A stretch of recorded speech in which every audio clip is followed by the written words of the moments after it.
बीडच्या संतोष देशमुख हत्या प्रकरणामध्ये अटकेत असणाऱ्या वाल्मिक कराड याची सांगलीतील स्वाभिमानी स्वराज्य सेनेकडून चौकशीची मागणी करण्यात आली आहे। सांगलीचे पालकमंत्री चंद्रकांत पाटील यांना निवेदन देखील देण्यात आले आहे।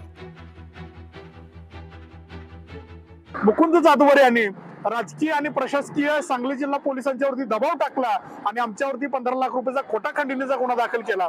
आमच्यावरती गुन्हा दाखल होते वेळी मुकुंद जाधवर आणि वाल्मिक कराड यांचे घनिष्ठ संबंध असल्यामुळे वाल्मिक कराडचा सुद्धा या प्रकरणाशी संबंध आहे। वाल्मिक कराडने स्वतः या सांगली जिल्ह्यातील पोलीस अधीक्षकांना फोन केला होता।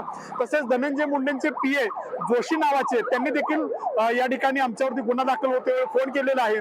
तसेच बापू बांगर हे पोलीस अतिरिक्त अधिकारी आहेत, यांचा देखील या ठिकाणी फोन आला होता।